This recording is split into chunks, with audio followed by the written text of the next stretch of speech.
What's up, guys? It's Jeramie with JeramieLu Photography. Thank you so much for tuning in today. This video is being done outside of Magic Shop and Voice Shop, where my girls are on Thursday afternoons. So I decided that I'm going to take some time and actually talk about how amazing and happy I am with the transition, but also how freaking scared I was from going from Canon, boom, to Sony. We're going to talk about that right now.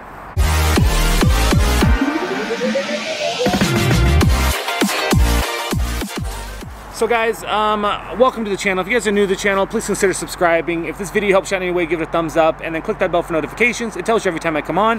Apologize for any additional noise, the sun, everything's happening right now, but I got bored in the car, so I wanted to kind of do a little video. I've been posting the last few days on my Instagram stories, on Facebook, on my transition from Canon to Sony. I've been a photographer for 10 years. I started with Sony for like a year with their A300, it was crap. Then I went to Canon. Now going to Canon, I loved it. It's basically my entire career is Canon based. So if you guys go to my website, you go to my social media, everything right now is Canon and I love it. As I started to grow as a photographer, I started to realize that it really wasn't the tools that was making me a photographer, it was me. But still, I wanted cool stuff, right? So today, I am very excited to say that I have officially left Canon and I just brought this bad boy to show you guys, and I'm fully on Sony. And I'm getting a lot of people asking me why did I switch? You know, like it's a big thing. I was like, I just switched and I switched. So I'm going to talk to you guys about what I like so far, what I don't like, and all the in between. So I'm going to put this away real quick so that it's not sitting out here because it looks like it's about to rain. I'll be right back. Okay guys, so I will preface this by saying that whenever I buy new gear, I do a ton of research, whether it's watching YouTube videos or forums or anything like that. So I spend a lot of time before I actually made the purchase. One of the big helps is going to WPPI and actually playing with the camera. So I was very, very anxious when I put my order in for the new Sony. So I now shoot with the Sony A7 III. In fact, I shoot with two of them, and they're coming from the 5D Mark IVs.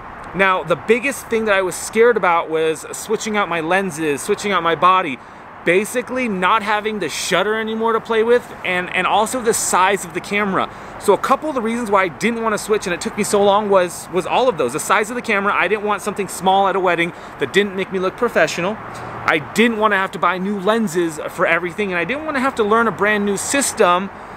It's kind of going from like Windows to Mac, and you're sitting there going like, what's gonna happen? Am I gonna, you know, it's gonna kill my workflow, because my camera is my money. Like, that's how I make my money. And a lot of you that are watching, whether you're making money or not, if you just switch to a camera or switch gear, you can't just go out and start doing that.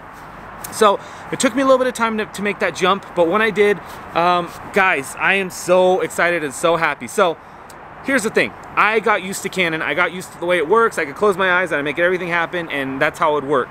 But I'm going to talk about a few of the key features of why I switched and when I switched. So the first problem I had was the size, right? So the size of the Sony is obviously smaller. It's a mirrorless camera opposed to a traditional DSLR. My Canon 5D Mark IV is big, it's beautiful, I love it. It was boom boom, you can hold it, you look like a professional walking around in it. So what I did was I actually purchased a battery grip to go with that. So you guys saw the battery grip on it, and it makes it chunky. It makes it good.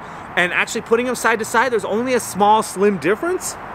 That didn't change. So now the size doesn't matter anymore. As long as you get the battery grip, you go with bigger hands. It works perfectly fine. With smaller hands, your hand kind of loops around. The grip is still good on the front. It just kind of loops around the bottom a little bit. You can get used to that. The second thing was my lenses. Guys, I shoot with Sigma primes. And if you're going from Canon to, if you're going from Sigma to Canon, Canon to Sigma, there's an adapter called the MC11. Metabones makes an adapter as well, but the Sigma one's a little bit better. And basically, it allowed me to put all of my Canon mount lenses for my Sigma, because they're Sigma lenses, but they fit on the Canons, into my Sony. It's an adapter, goes on your Sony, and goes in, boom. It gives it like another 1.5 inches of length on your camera, not focal length, just like length itself. And all my lenses work perfectly fine with it, in auto and in manual, so I don't have any issues with using my lenses. I have one Canon lens and a bunch of Sigma. They all work perfectly fine. I did them all today. They were great. And the third reason that I didn't want to switch was I didn't want to learn a new system. Well, Google, YouTube, and forums help me out so much for that. So I spent a ton of time, and honestly, going through the camera, as long as you understand cameras, you understand your triangle, you shoot in manual, you know what you're doing, even the auto settings, everything was the same. Nothing changed. In fact, Sony is so customizable, I was able to customize my Sony to work almost identical to my Canon. So I now can close my eyes and actually know where all the buttons are and have a few extra buttons to do stuff that my Canon couldn't. And that's amazing. So as I was kind of playing today, you know when you shoot with the DSLR and you take a picture and then you chimp and you look at it and you go, oh my God, that's underexposed, overexposed, let's do it again. The cool thing with the mirrorless system in Sony is that what you see is what you get. So I am now having to get out of the habit of taking a picture, looking at my exposure meter down at the bottom and making sure that it's even. I can get my f-stop where I want it, I can get my ISO, and then I can adjust my shutter by looking at the LCD screen and then looking in the viewfinder. And since it's an electronic viewfinder, it's the exact same thing. So basically, as I'm adjusting and looking through the viewfinder at the same time, it's darkening or lightening the image. Once I take that picture, that's the exact image I get. It's like shooting with an iPhone. When you walk up with an iPhone and you press the button, that's what you get. You can up and down the exposure. Guys, that's a freaking game changer, #1 in itself, because although I understand my exposure meter, sometimes when I'm shooting too fast or I'm going from location to location, I will just take a picture and then it gets dark and then, you know, like you're walking backwards, right? You're walking through a ceremony. And you're walking from outside to inside, and basically the exposure changes. Well, you're not thinking. You're like, I'm trying not to trip, I don't want to fall. You're taking pictures, and then you go back and look at it later, and you're like, crap, they're all dark. This will look dark before you take the picture.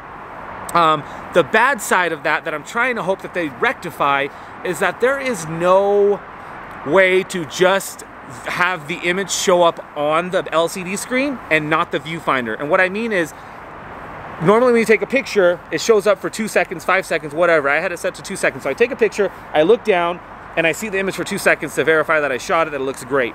And that's how I've always shot with the DSLR. That was my hardest part today. But what happens is, since it's an electronic viewfinder, it matches the LCD. So when I take a picture, and if I have it set for 2 seconds and I'm looking down on it, well, when I look through the viewfinder still, it reviews for 2 seconds in the viewfinder. So imagine taking a picture, boom, and it sits there for 2 seconds, and then it goes 1, 1,000, 2, and it leaves. And then all of a sudden, you can take the next picture. Well, that's not how I shoot, because I go boom, boom, boom, boom, boom, boom, boom, boom, boom, and then I look, and then I view. So I actually had to turn that off in my Sony so that every time I take a picture, no review happens. And I still, today I was chimping a couple times. I'm learning, but I took a couple pictures and I looked down and I chimped and I was like, there was nothing on there. It was the next shot. So I hit the play button and you can review your photos like normal. Something you have to get used to, and you can get used to it. A lot of Sony users are getting used to it, but it's definitely something different from the DSLR side, especially if you're viewing photos. Now, if you're shooting time lapses or if you're shooting with the remote landscapes and you just want to view it every time, that's totally fine. You can totally leave that for a 2-second review and nothing will change. Let's talk about IAF. It's bomb AF, bro. So IAF is eye autofocus. Now, guys, I cannot tell you how freaking amazing this is and how I did not understand it. So what IAF is you can hit a button and it's customizable. You can set it to a button. I have it on my AEL lock, so it's kind of on my thumb, shutter thumb. And what happens is when you press that button and you're also in continuous shooting mode, it will track the eye. So imagine my finger is a little green thing on your camera. It would basically just keep going like so. And what that means is, if I hit that button and I have a model just kind of walking around or shooting and I move my camera around at the same time, every time I take a picture, it's going to be tack sharp on their eye. There's multiple people, it gets the nearest eye. How I normally shoot and how I mentor and teach people to shoot with DSLRs, because that's what I've always done, is I use spot metering, I use center focus, and I use single shot. And what that means is there's a dot in the middle of my camera. I take that dot and I can use my joystick and move that dot anywhere around here, right? But it's say my model's sitting here, that I can take my dot here and put it onto my eye. And as long as the model doesn't move and I take that picture, it'll be tack sharp where I go. But if the model goes like this or like this, I have to then refocus. And it's not a hard thing. It's called focus, recomposing, shooting, recomposing. I've done it so much in the last 10 years of my career that it's second nature to me. Just focus, recompose, move my thing, focus, recompose. You'll see me do it a lot where I go like this. And it's a normal thing. I have never ever actually shot in continuous mode before. In my Canons, I've never even put it on continuous mode ever. I've never put it on continuous mode, and today, as I was shooting I was shooting some food stuff and somebody holding some food, I had to just track them coming down. So I was like, let's try it. Held that, and all I had to focus on was composing my shot and just let them go. It was like a freaking game changer. Shooting kids, shooting sports, shooting brides and grooms. A dad walks in and you're like, oh my God, I can't focus. You're at center point. So you just hit that button and it focuses on somebody's eye, hopefully the dad's, and you're able to get that shot. That is freaking insane and so cool.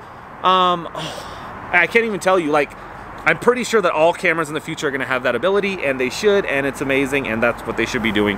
So IAF is bomb AF. What else did I like about this camera? I always turn off touch screen sensitivity. I don't touch the screen. Sometimes I touch it with my nose. I'm a left eye shooter, which means that my face gets like right into the camera instead of off to the side like you're supposed to. So I always touch off the touch sensitivity, but it's there if you guys need it. I think that's it. Those are like my biggest reasons of switching.